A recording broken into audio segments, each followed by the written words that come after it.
ಏನು ಅಪ್ಡೇಟ್ ಇದೆ ಈ ಹೊತ್ತಿಗೆ ಪ್ರಶಾಂತ್ ನಾಥ್? ರಕ್ಷತ್, ಡಿಜಿಸಿಎ ನೀಡ್ತಾ ಇರ್ತಕ್ಕಂತ ಮಾಹಿತಿಯ ಪ್ರಕಾರ ವಿಮಾನದಲ್ಲಿದ್ದ 6 ಜನ ಅಸುನೀಗಿದ್ದಾರೆ ಅಂತಕ್ಕಂಥದ್ದನ್ನ ಡಿಜಿಸಿಎ ಖಚಿತಪಡಿಸ್ತಾ ಇದೆ.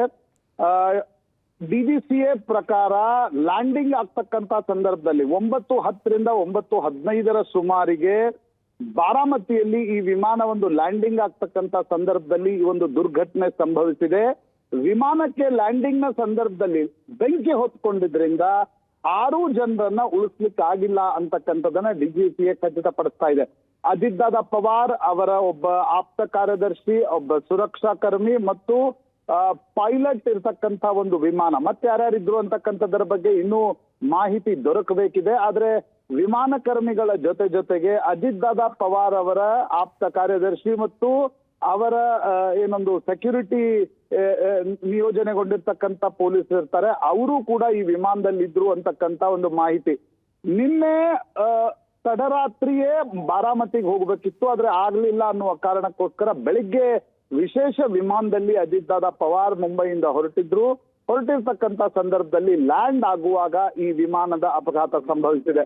ಹಿಂದೆ ವೈಎಸ್ ರಾಜಶೇಖರ್ ರೆಡ್ಡಿ ಅವರ ವಿಮಾನದ ಅಪಘಾತವನ್ನ ನೆನಪಿಸ್ತಕ್ಕಂಥ ರೀತಿಯಲ್ಲಿ ಈ ವಿಮಾನದ ಅಪಘಾತ ಬಾರಾಮತಿಯಲ್ಲೇ ನಡೆದಿದೆ. ಬಾರಾಮತಿ ಅಜಿತ್ ದಾದಾ ಪವಾರ್ ಅವರ ಸ್ವಂತ ಕ್ಷೇತ್ರ, ಶರದ್ ಪವಾರ್ ಅವರ ಊರು.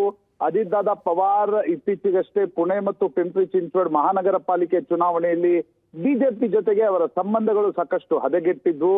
ಅದಾದ ನಂತರ ಮೊದಲ ಬಾರಿ ನಿನ್ನೆ ಕ್ಯಾಬಿನೆಟ್ ಸಭೆಯಲ್ಲಿ ಬಂದು ಪಾಲ್ಗೊಂಡಿದ್ರು. ಆದ್ರೆ ವಾಪಸ್ ಬಾರಾಮತಿಗೆ ಹೋಗ್ತಕ್ಕಂತ ಸಂದರ್ಭದಲ್ಲಿ ಈ ಒಂದು ಭೀಕರ ಅಪಘಾತ ಬಾರಾಮತಿಯಲ್ಲಿ ಸಂಭವಿಸಿದೆ. ಈಗ ಬರ್ತಾ ಇರ್ತಕ್ಕಂತ ಮಾಹಿತಿಗಳ ಪ್ರಕಾರ ರಕ್ಷತ್, ಅತ್ಯಂತ ದುಃಖಕರ ಸಂಗತಿ, ದುಃಖಕರ ಸುದ್ದಿ ಬೆಳಂಬೆಳಿಗ್ಗೆ ಬರ್ತಾ ಇರತಕ್ಕಂಥದ್ದು. ಅಜಿತ್ ದಾದಾ ಪವಾರ್ ಸಹಿತ 6 ಜನ ಯಾರು ವಿಮಾನದಲ್ಲಿದ್ರು ಅವರು ಈ ಒಂದು ದುರ್ಘಟನೆಯಲ್ಲಿ ನಿಧನರಾಗಿದ್ದಾರೆ. ರಕ್ಷತ್, ಪ್ರಶಾಂತ್ ನಾಥ್, ಈ ಅಪಘಾತಕ್ಕೆ ಏನ್ ಕಾರಣ ಅನ್ನೋದ್ರ ಬಗ್ಗೆ ಏನಾದ್ರೂ ಸ್ಪಷ್ಟತೆ ಸಿಗ್ತಾ ಇದೆಯಾ?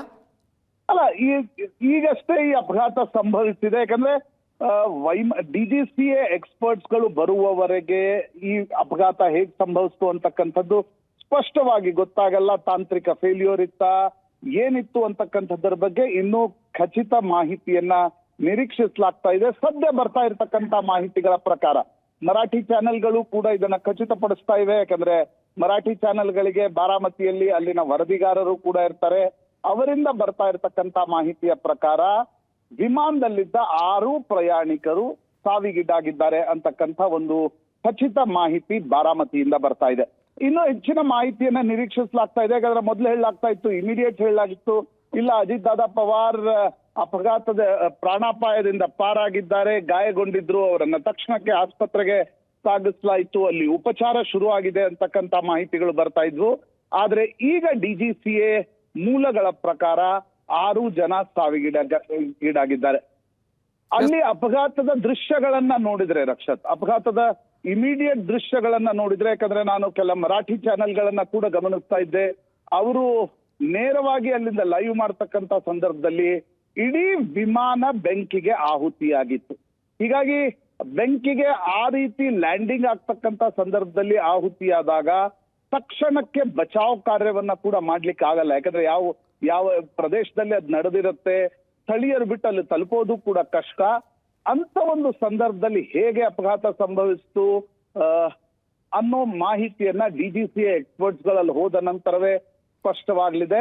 ಸೊ ವಿಮಾನ ಅಪಘಾತದ ದೃಶ್ಯವನ್ನ ನೋಡಿದ್ರೆ ಇಲ್ಲಿ ಅಜಿತ್ ಪವಾರ್ ಅವರನ್ನ ಉಳಿಸಿಕೊಳ್ಳೋದಕ್ಕೆ ಸಾಧ್ಯವೇ ಇರಲಿಲ್ಲ ಅನ್ನೋ ಸ್ಥಿತಿ ಕಾಣಿಸ್ತಾ ಇದೆ. ಬೆಂಕಿ ಹತ್ಕೊಂಡಿರ್ತಕ್ಕಂಥ ರೀತಿಯನ್ನ ಗಮನಿಸಿದಾಗ ರಕ್ಷತ್ ಹಾಗ ಅನಿಸ್ತಾ ಇದೆ. ಮತ್ತು ಡಿಜಿಸಿಎ ಕೂಡ 6 ಜನರು ಸಾವಿಗೀಡಾಗಿದ್ದಾರೆ ಅಂತಕ್ಕಂಥ ಮಾಹಿತಿಯನ್ನ ಕೊಡ್ತಾ ಇದೆ.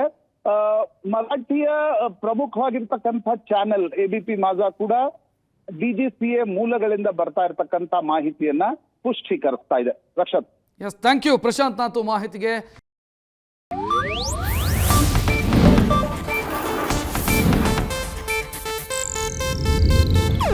ಇದು ಏಷ್ಯಾನೆಟ್ ನ್ಯೂಸ್ ನೆಟ್ವರ್ಕ್ ಪ್ರಸ್ತುತಿ.